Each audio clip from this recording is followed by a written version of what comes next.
Hello out there in the land of the United States.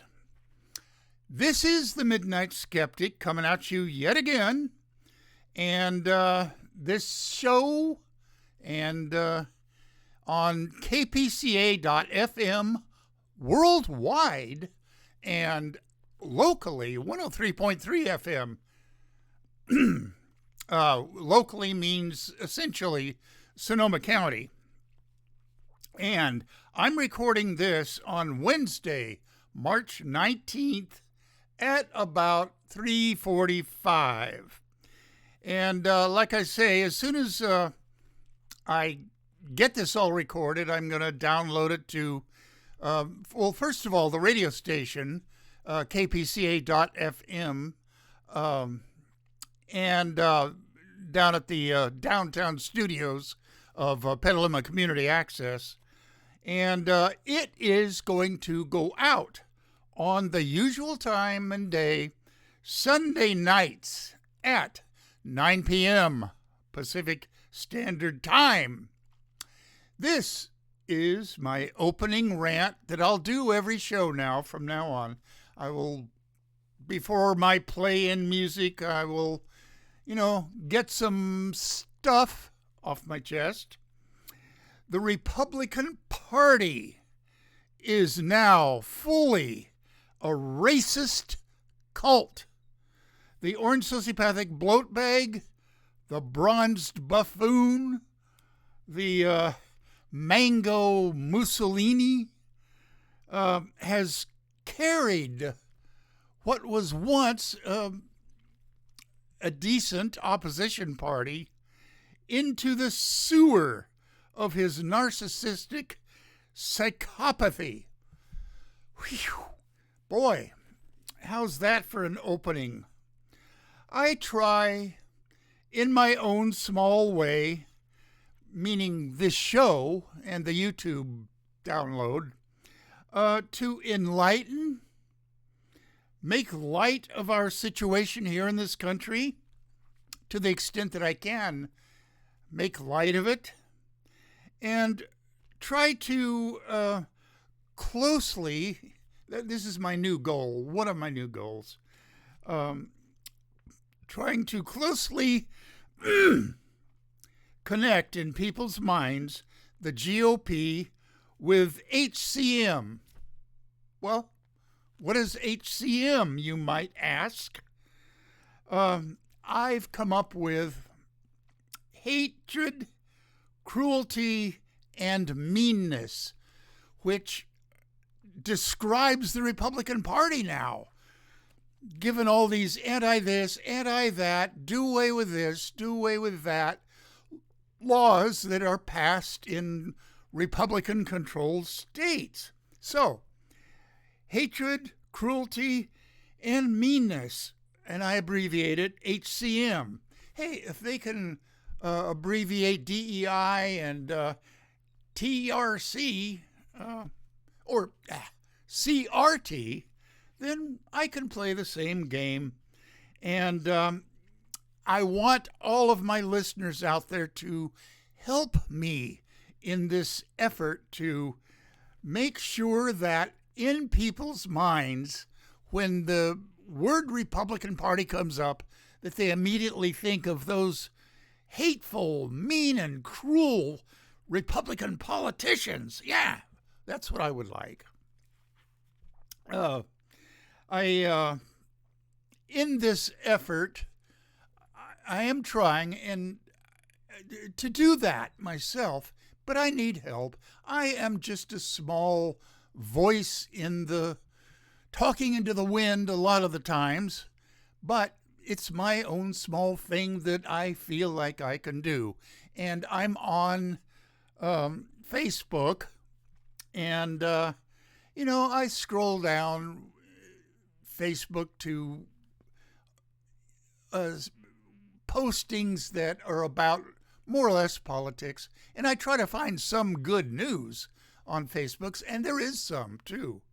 But I make a little comment now and then.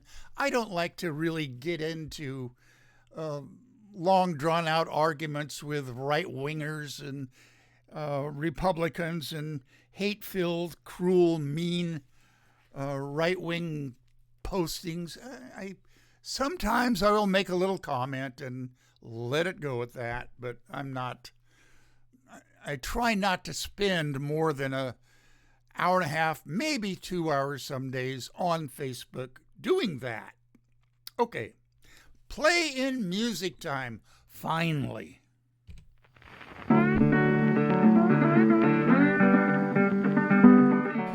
You are listening to KPCA LP, Petaluma, California, at 103.3 FM and worldwide at www.kpca.fm. And this is the Midnight Skeptic. The views of the Midnight Skeptic are not, repeat, not necessarily the views of KPCA or any of its affiliates.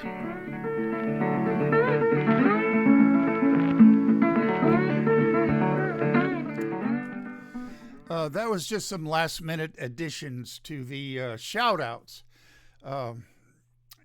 So, here goes for that. We got a new one. Shahar Garai. She is the owner of the La Dolce Vita wine bar here in Petaluma. And there's and she's Persian or Iranian, I think, according to Nariman and my next door neighbors who were Persian, they prefer to be called Persian rather than Iranian now. I think. I'm 90% certain of that. Okay. She hosts wine tastings now and then, and it's a good place downtown Petaluma to hang out and meet up with friends. And there's a Persian New Year coming up, and I neglected to write it down in my notes. Rawaz, I don't know, but it's tomorrow. This spring begins tomorrow, along with the Persian New Year, which I understand lasts in celebratory fashion for 12 days. Okay. Christine and Tony Lombardi. They make two wines, Pinot Noir, excellent, and a Chardonnay, very, very good. And I've reconnected with Tony Lombardi 2 weeks ago on a Wednesday. He and I used to work together a long time ago at Safeway down in we're at the store in San Rafael. Okay, and I wish him. He just had an operation. I'm not going to say what on, but just heal up quickly, Tony. Okay, Nariman, I said, he and I used to play basketball way back in the early 80s down in Mill Valley. Tim Conrad in my high school class up in Sonora, an excellent photographer and a retired Child Protection Services officer, I guess you'd call him. Okay.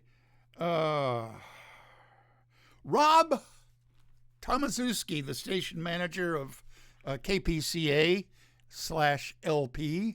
low power. We don't get the signal out of Sonoma County very far. Okay.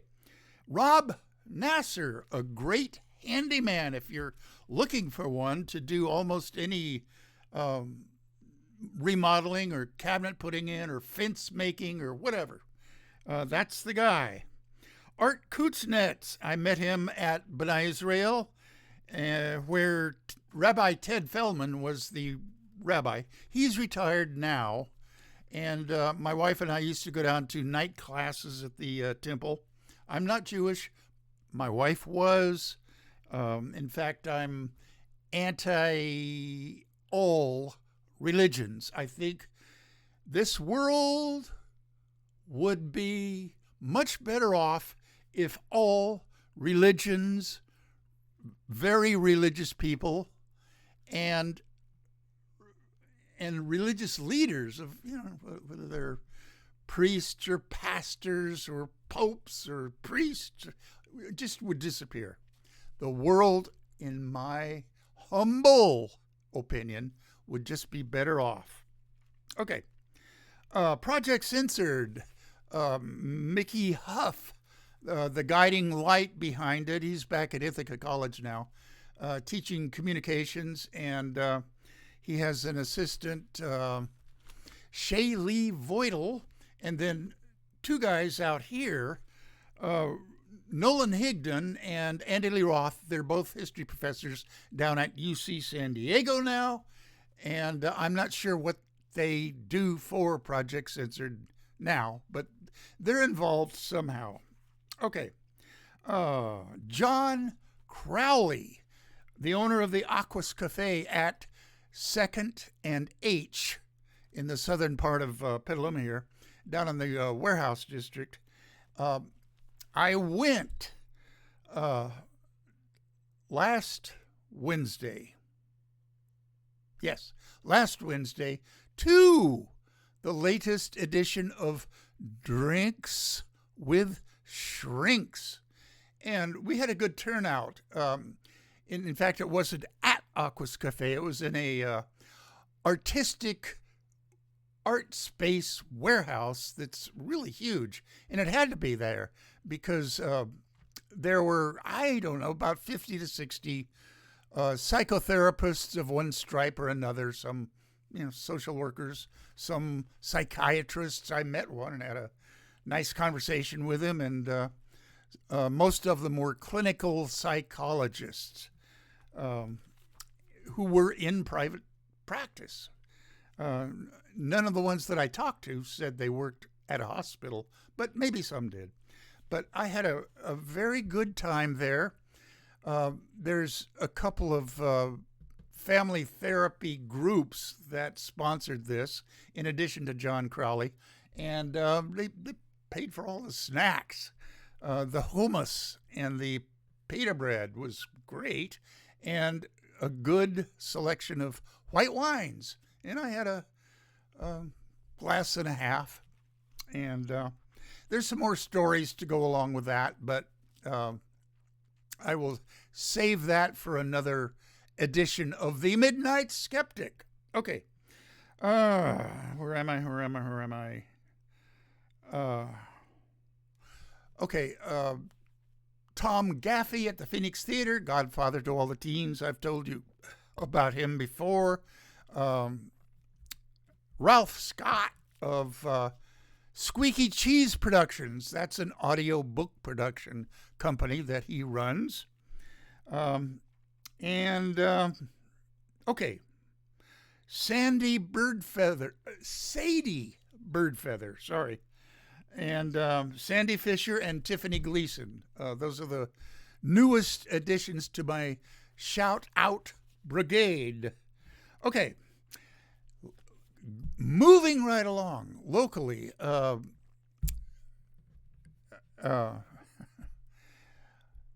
in Tiburon, Dennis and Megan, in San Francisco, Yvonne and Rick, and it was nice seeing you guys on Monday, St. Patrick's Day. Kevin and Lori hosted a dinner up there in Katati, and we all went to it, and Rich and Kathy over in Sebastopol. And then, Pacifica, I'm doing these off my notes. I mean, not my notes now. So, but I'm testing my memory facilities. Oh, I'm not getting any younger, people. Pacifica, Stan and Kathy Gustafson. He was the retired city attorney of Daly City. And then further on down to the San Fernando Valley area, Aunt Jackie, one of my late wife's best friends, and her daughter Samantha, kindergarten teacher, and her sister, and I'm not sure where she's living now. She was in Austin, Texas for a long time, Melanie Kolar. And over to Arizona. My brother Brandon and his wife Mina and their daughter Andrea, who's a great nurse. I'm not sure which hospital, but they're in the Santan Valley area. And she and her husband, a retired Marine, booyah, and their 3 little boys live there, relatively close to my brother and his wife. Andrea is my niece. And then up to Arkansas, Shannon Reed.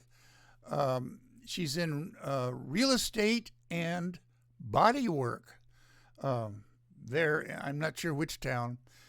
She was a body worker out here at the Fairmont Resort and Spa over in Sonoma. And Florida, Nelson and Alice Lydell. And across, he's in Sarasota. Spent a lot of time dodging hurricanes down there. Now they're dodging, I guess there's a heat wave going on now. I'm not sure. Okay, and the other side of Florida, Amelia Beamer. She is an editor, a novelist, and a mentor to budding novelists, which I am one.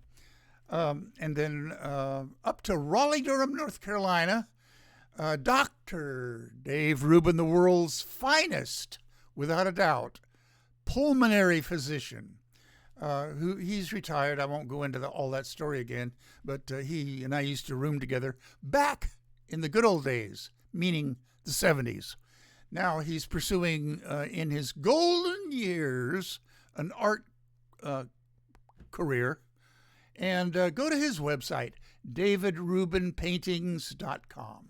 And they're for sale or for just gazing at them in appreciation.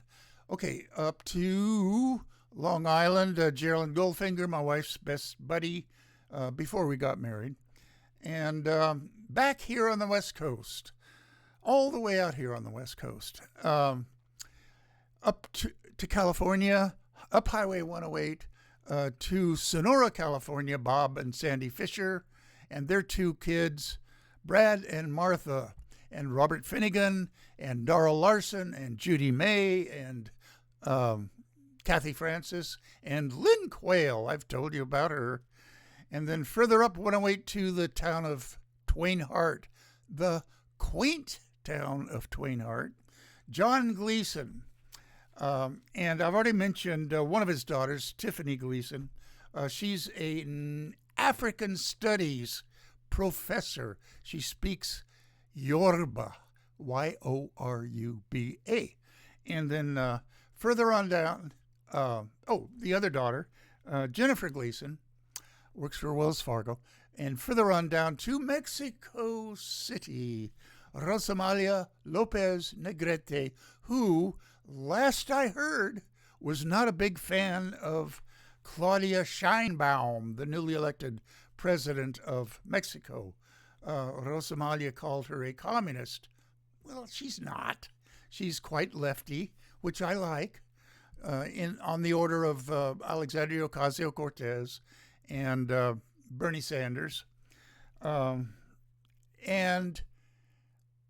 just a really quick aside, I hope the Democrats decide that they need new, more forceful leadership who can not sound so wussy. Okay, enough of that. Let's get to the meat of the show.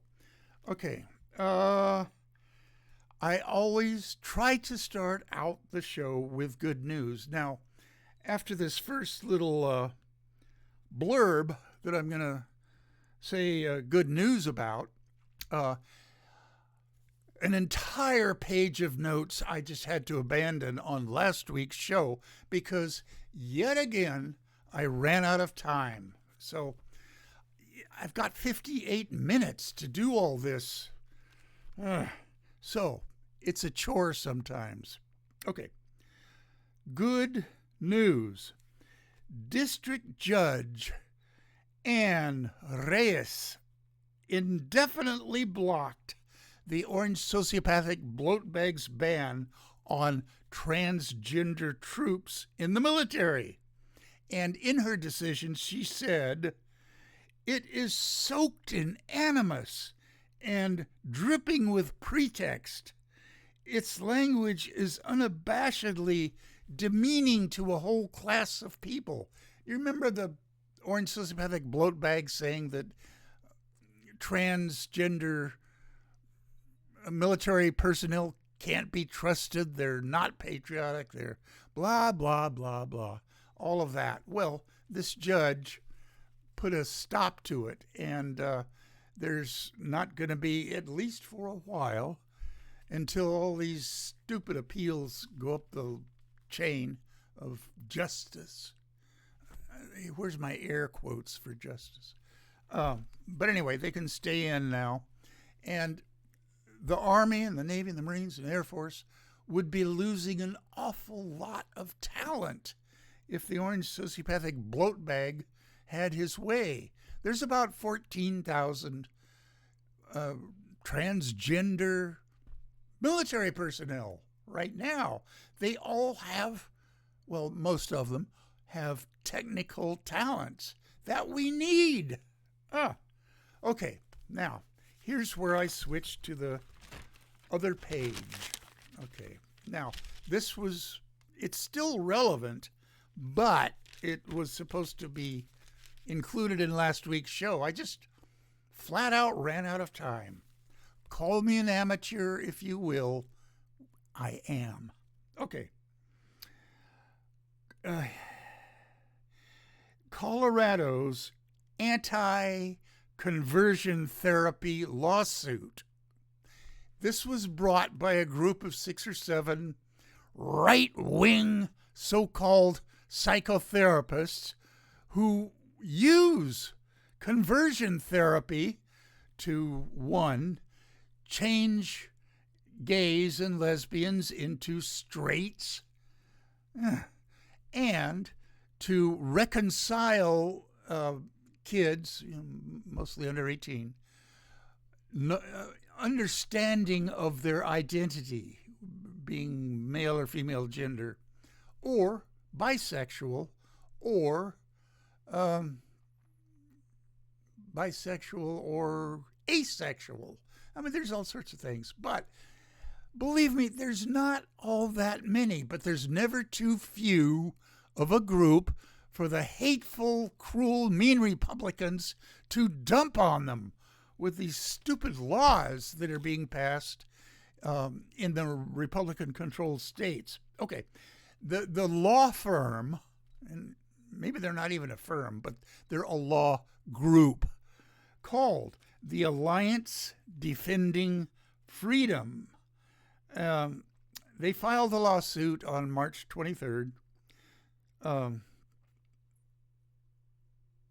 No, it's got to be February 23rd. Excuse me. And they're a group of conservative, fundamentalist Christians who are just filled with hate for the LGBT community. Go to Deeper Stories Counseling if you want to see how crazy they are. And Kaylee Childs, I'll spell her name for you, capital K-A-L-E-Y, capital C-H-I-L-E-S. She's a co-therapist. I don't know who she's co-with, but she's part of this group, and I guess she's well-spoken enough to be the spokesman for Alliance Defending Freedom. Right-wingers toss around this word freedom like they really know and appreciate what it really means. They are, of course, bull-pucky. All right. Let's see. There was another one. All right, okay. Pro-lifers are all basically right-wing evangelical Christians. Okay. Oh, right below that. Bad news. Right-wing evangelical pastor Steve Berger's political influence campaign operates out of his District of Columbia townhouse. It's a place that should be blown up. Speaker of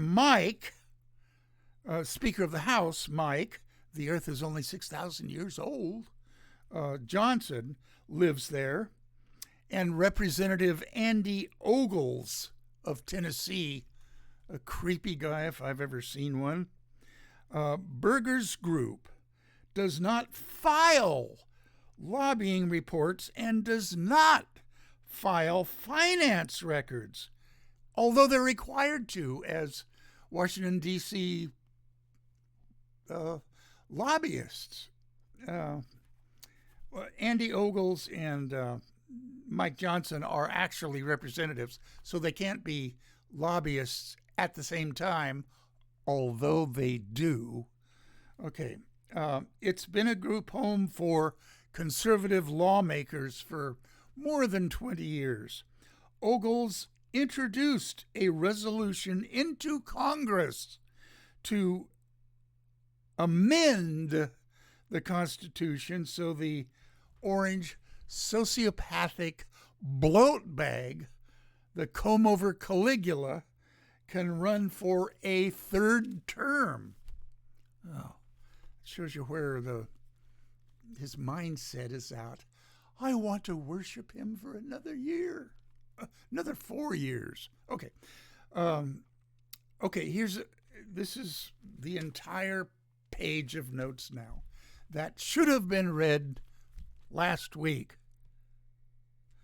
Okay, and this is a continuation of a new segment I've introduced on this show called Stupid Quora Questions. You know, I get emails from Quora twice a day usually, and it's a series of questions that, if you're a member of Quora, which, I mean, I subscribe to them, but I'm not on there answering questions or even asking questions.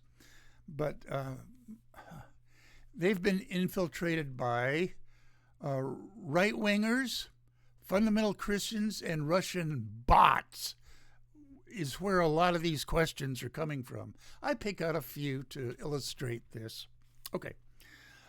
Continuing segment on Quora's stupidest questions. And here's a question. It's a real question.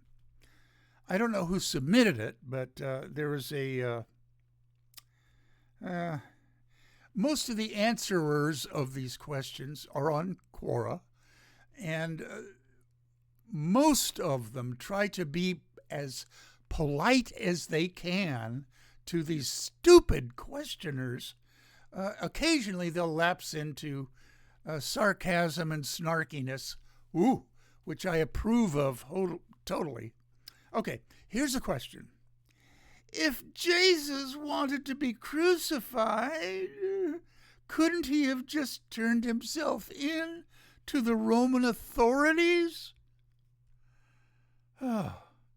Why did Judas have to betray Jesus? Okay, that's obviously an evangelical, stupid Christian. Okay, here's the answer. Very patiently. I don't write down the names of the guys who answer these, but the majority of them offer up good answers, and they're very patient with stupid questioners. Okay, here's the answer. This should be a devious plot hole in the gospel stories, but its significance is lost on a lot of biblical inerrancy people. Okay? Okay, here's another question, and this is from a right-winger Fox News listening dude. I assume it's a dude. Okay, question. Assuming Democrats also pay taxes, why are they not also outraged by the corrupt wasteful spending of USAID, USA, that Trump has been attempting to shut down. Okay, here's the patient answer. I'm not outraged by the U.S. aid spending because, the vast majority of it is spent on things that pay a massive return. Our farmers get paid a lot of money to raise food crops for U.S. aid. Okay. Spent on things that pay a massive return on our investment. And he calls it an investment in goodwill around the world. Okay. And he means massive return to farmers and manufacturers in the United States. The total spent by USAID is only 0.6% of the federal spending. Some aid goes to corrupt foreign leaders. We've got to admit that. A lot of it is siphoned off. This is an example of the hateful GOP lies being successful in confusing voters. I don't know if that questioner is a MAGA. He sure sounds like it, though. Okay, one more question. And this is posted on March 8th, which is a Saturday. And this is kind of a hateful question. Canadians, now your steel industry is about to go under. Thanks to our tariffs. Are you considering capitulating to become our 51st state? Okay. The guy that answered this, the answer, and I'm never going to say their names who either questioned or answers. I can't tell the name of the questioner, but the answerer's name is listed up there. I won't say it, though. The answer, no, I lost my place. Okay. The answerer patiently explained the specialization in the current steel industry and how Canada imports a lot of specialized steel parts.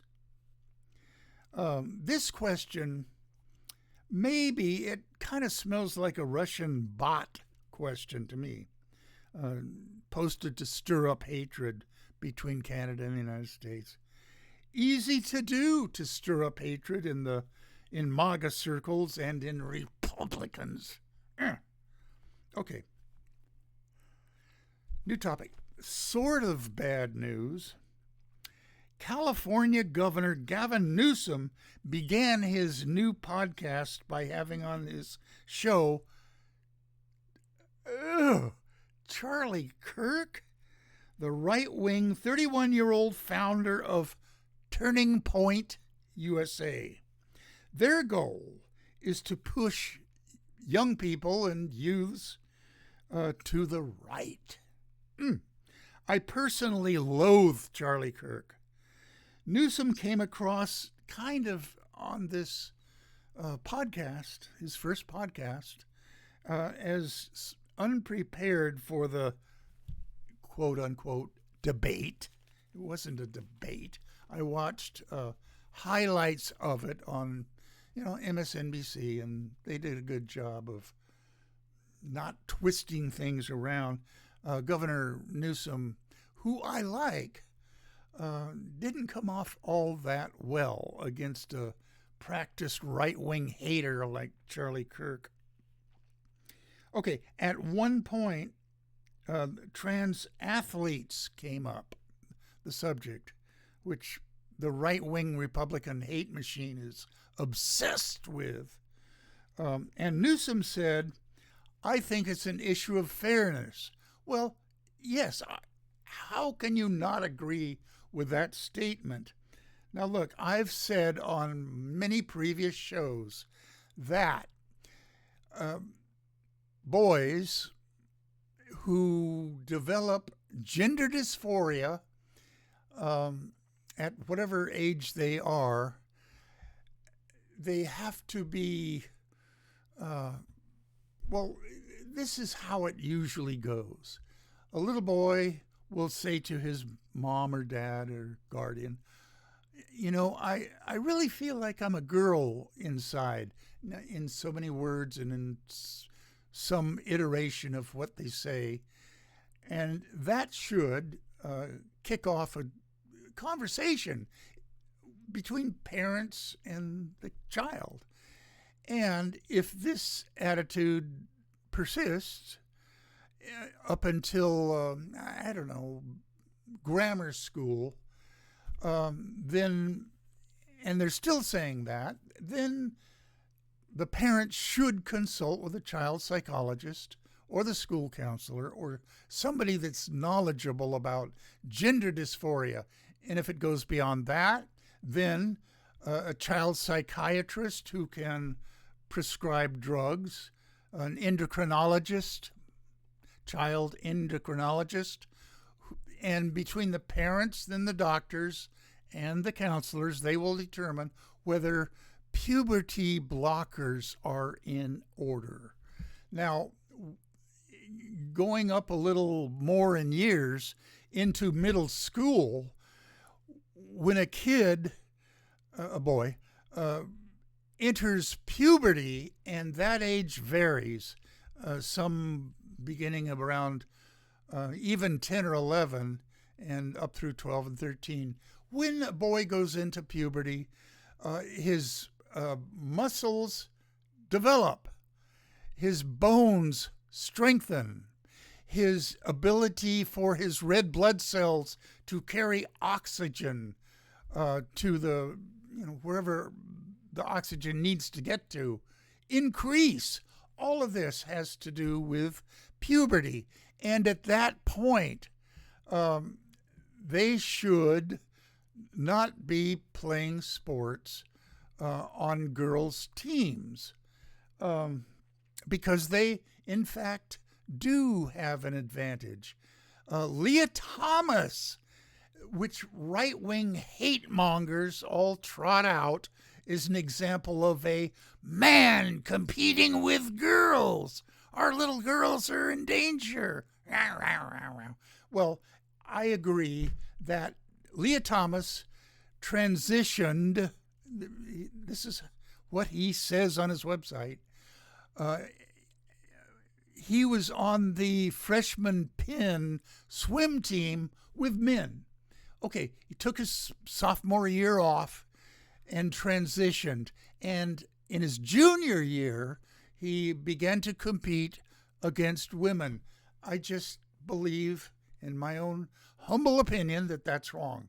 So in adolescent medicine, there are stages, and I'm off my notes, but there are 4 stages of puberty. And in the manual, there are signs that the family doctor can look for to determine whether the boy has entered puberty or not. And bless him if he still wants to transition to a female. I don't see anything wrong with that, unlike the hateful, cruel, mean Republicans and evangelical Christians. Okay, the one thing that I would agree, and I hate to say this, agree with the right-winger hate groups, is sports is a category where transgender girls, after they've gone through male puberty, should just not be competing. And I forget the name of the San Jose State College women's volleyball player. I don't know her story, so I'm not going to comment on it. But seeing her on the sports news, it just seemed to my eyes that she had an athletic advantage. Although they didn't get to the finals. Anyway, Okay, enough of that. Oh, I'm way off my notes. Oh, I was talking about Governor Gavin Newsom's so-called debate with the loathsome Charlie Kirk. And yeah, I'm all for fairness, okay? And Gavin Newsom has been pilloried by the LGBTQ community for just saying it's a fairness issue. All right, enough of that. The GOP MAGA heads are not for fairness. Heaven forfend. Okay, there's a new one, transgender female. A.B. Hernandez. Now, I don't know his story, when he transitioned or anything about him, but he won the California track and field triple jump, I guess gold medal or first place or whatever. But he's now being trotted out as an example of unfairness. Well, I don't know his story, when he transitioned or how far into puberty that he had gotten before he transitioned. But right-wing Republican hate groups and mean, cruel groups just try to convince their base that some strapping, muscular guy just throws a wig on his head and endangers our little girls. That's what they would have their stupid base believe. And okay, I need a sip.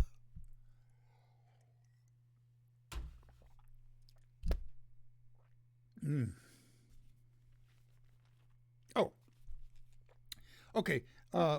This is the last item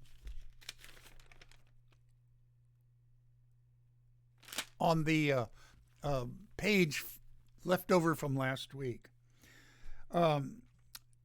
We passed an anniversary on March 7th, 1965, which was 60 years ago, Bloody Sunday, in Selma, Alabama, on the Edmund Pettus Bridge, where state troopers and police beat black protesters peacefully marching across the bridge to ask in Montgomery for voting rights. Republicans will never go for that. We don't want blacks voting. We might lose an election. Okay. Okay, I'm back on the current week's notes. Okay, I've already said, one of them. Oh, Judge Anna Reyes blocking the transgender discharge that the orange sociopathic bloat bag wants to weed out all the trans from the military. Okay. Okay, another good Christian pastor bites the dust and is indicted for child sex crimes. Robert Morris, a Texas mega church pastor, was a spiritual advisor to the orange sociopathic bloat bag. He's 63. He was the founder of Gateway Church in South Lake, Texas, and he was accused of lewd acts with an underage child. Typical Christian obsession with sex. Okay, medical quackery news. Okay, NARTH, that's an acronym, NARTH, which stands for National Association for Research and Therapy of Homosexuality, promotes conversion therapy and was founded in 1992 by Joseph Nicolosi. who is a Roman Catholic conservative. Let's see. Oh, yeah. He died at age 70 in 2017. May he rot in hell. Okay, Joseph Nicolosi. My notes, I need to get organized, but I always say that. Moving along. At his Thomas Aquinas Psychological Clinic in Encino, California. That's where, if you tip the state of California, all the weirdos filter down to Encino. Okay, his partner in establishing the Thomas Aquinas Psychological Clinic was Charles Socarides, who went to Harvard and Columbia. He's a PhD there. Somehow he fell through the cracks in his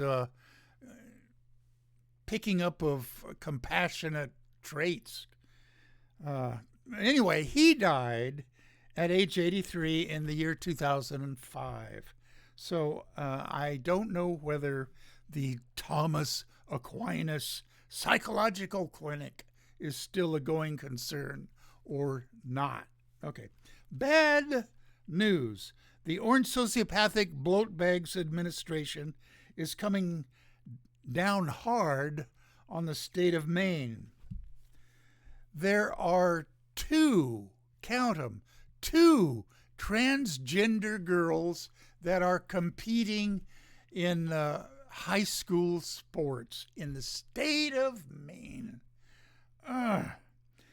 The state's hateful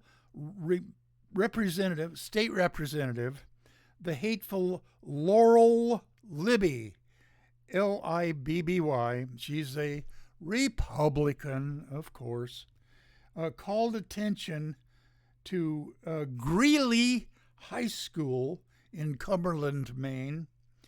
The girl was a trans girl pole vaulter, and most of all of the students at Greeley High School stand by their classmate.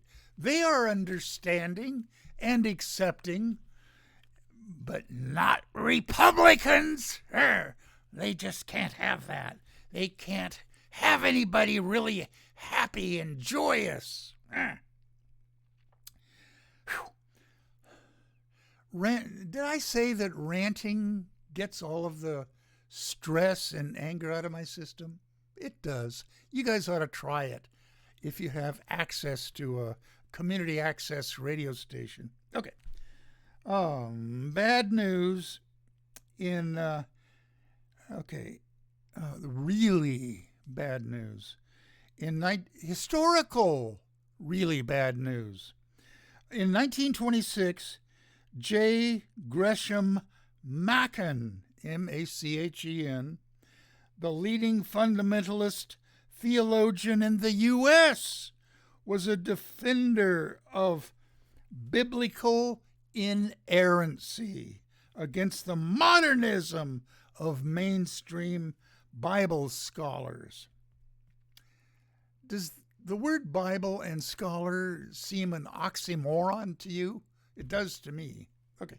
On February 25th, 1926, he testified before a joint session of Senate and House committees on education, and he was testifying against a bill to create a cabinet-level federal Department of Education.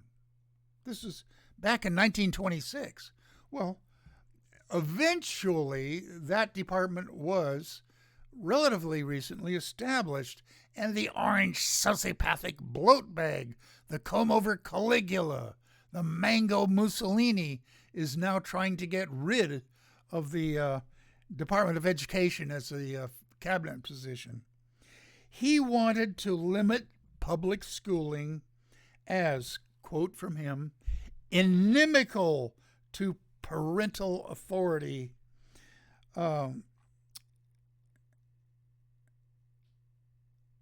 Okay, the name of the, I wrote down United Evangelical Action, 1947.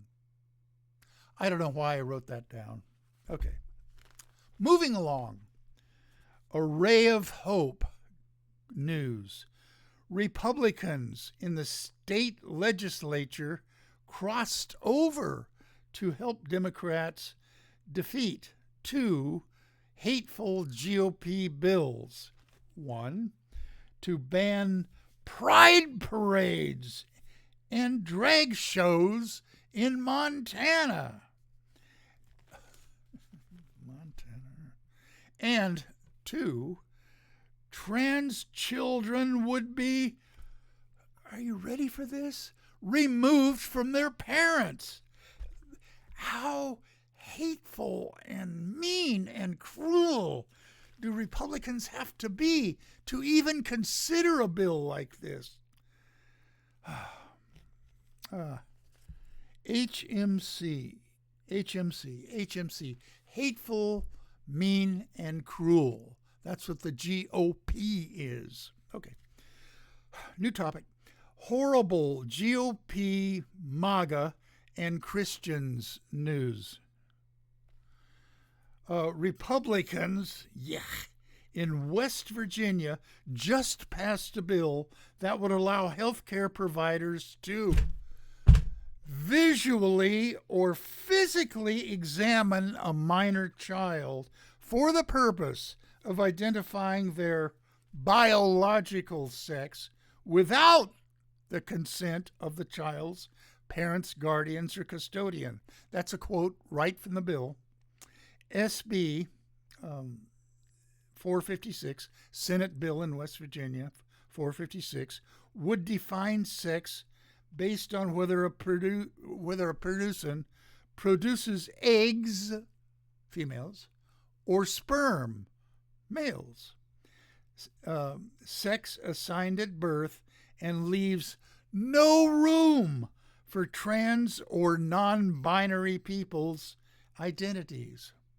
The bill also says intersex people are, quote, either male or female, but does not give a basis for assigning sex at birth. They're just ignorant MAGA Republicans. They just, have any of them ever taken a biology course in high school even? Probably not. It passed on Monday, March 7th. Governor Patrick Morrisey will sign it. Democrats have only 11 seats out of 100 in the West Virginia House of Delegates. On Monday, March 3rd, the state Senate passed it by 32-1. Only 3 Democrats are in the state Senate. 1 voted for, 1 was absent. As of June, I guess the third one voted against it, but as of June 2022, according to the Williams Institute down there in UCLA, West Virginia has a total of 700 trans youth between the ages of 13 and 17, or 0.68% of kids. 1.6 million people in the United States identify over age 13 as transgender. Okay, bit of Bible here. Deuteronomy 22:5 is the one that opposes people wearing clothing that are opposite to their gender. I don't know. So therefore, God hates transgenders and cross-dressers and drag shows and everything like that. Okay, Genesis, man and woman created he them. That's great English. That's Genesis 1:27. Okay, enough of that. I'm sick of the Bible already. Okay, do Republicans even know that there is such a thing as intersex? They don't want to know. They're willfully ignorant. Okay, there's a couple of conditions. I mean, there's about 15 to 20 different intersex conditions. I'll just mention 3 of them. XXX. Now, you know, women have 2 X chromosomes. Men have an X and a Y chromosome. That's the basis of everything. The vast majority of people have one or the other. Okay.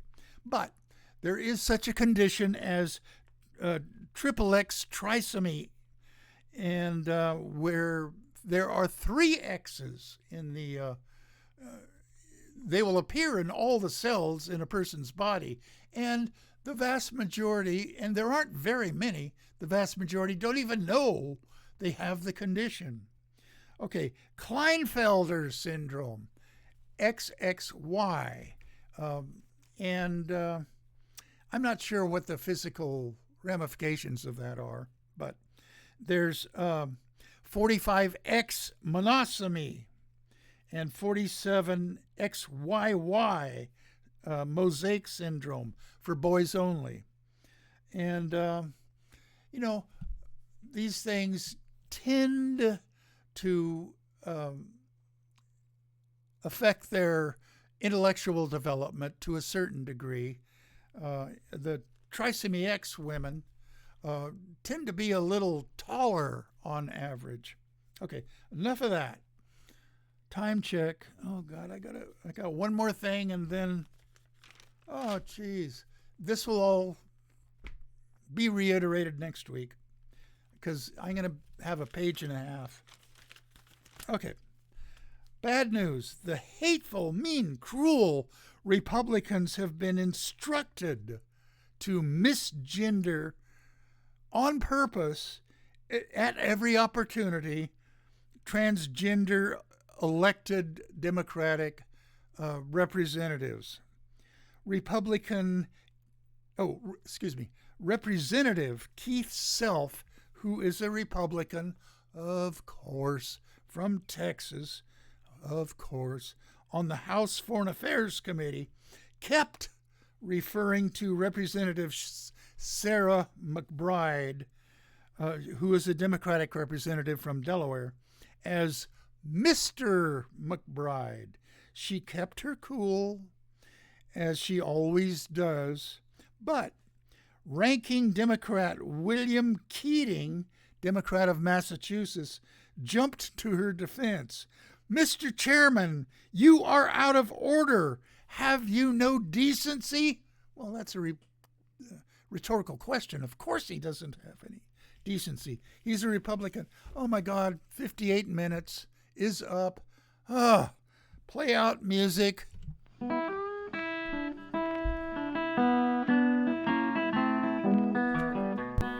You have been listening to The Midnight Skeptic on KPCA LP, Petaluma, California. And we're at 103.3 on the FM dial and worldwide at www.kpca.fm. Support community radio at patreon.com/Petaluma Community Access. And remember, think critically, think logically, but live joyously, and most importantly, pet your cats.